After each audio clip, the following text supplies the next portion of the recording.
bills that come across. Semi-mortifying.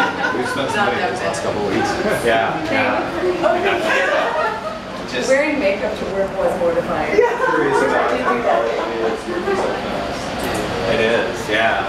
So welcome to our clean room, guys.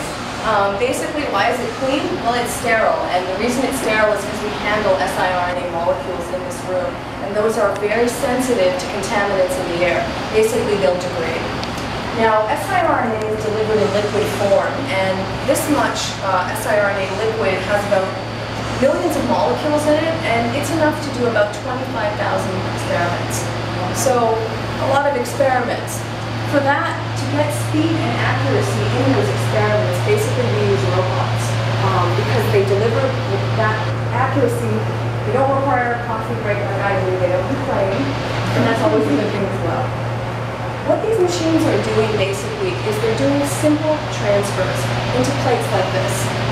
One of these plates can do about 400 different experiments. There are 400 wells in this plate. Now, it looks like a very simple transfer, but what's actually going on is siRNA molecules, thousands of siRNA molecules are being transferred from donor stock plates to recipient plates. In those recipient plates, we'll plate cells. The cells will take up the siRNA, and then we're going to analyze those cells to extract the information. So basically, each well is one individual experiment. Now, this machine, you'll see we have put a second layer of protection, not only this room, which is filtered, but also this enclosure, which is HEPA filtered and sterile. So this is the first step of our experiment. And as I said, this is almost exclusively robotic driven, with the exception, of course, of our wonderful automation expert, James Gray, who actually programmed this. So I'll take you to our analysis area, because as I said, this is the first step, and the second step is reading the experiment and extracting the information. And as we leave kind of this room, I'll point out a couple of other things, and that is that inside, in addition to the specialized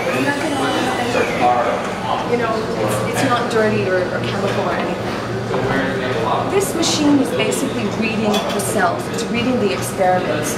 Each well represents a cell population that was targeted with one gene-specific siRNA.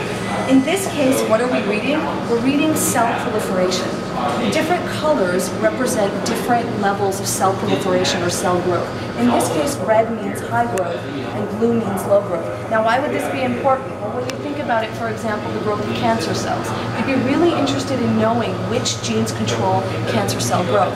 For example, if this is normal growth, high growth, we would be interested in knowing which genes control or are required for cancer cell growth. Because you can imagine that would be a good place to start designing a therapy to help someone with the type of cancer that we're analyzing in this case. Now that's one type of analysis that we're doing. The second type of analysis that you're seeing on this one is actually an analysis of proteins. Now proteins are the end products of genes. They do all the work in the cell.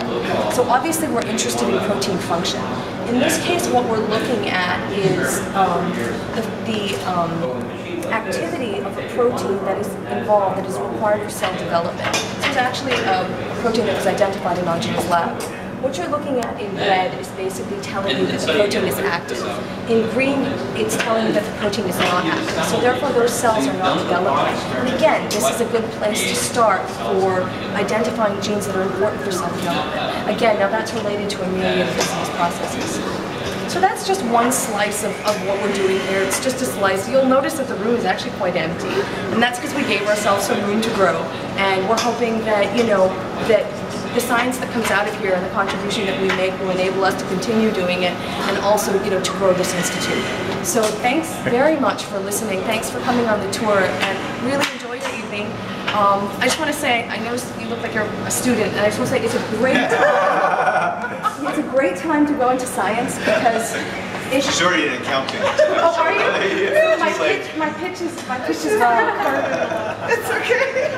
But it is a great time to go into science because it's including the accountants, the mathematicians, the accountants, the biologists, the chemists are all finally getting together.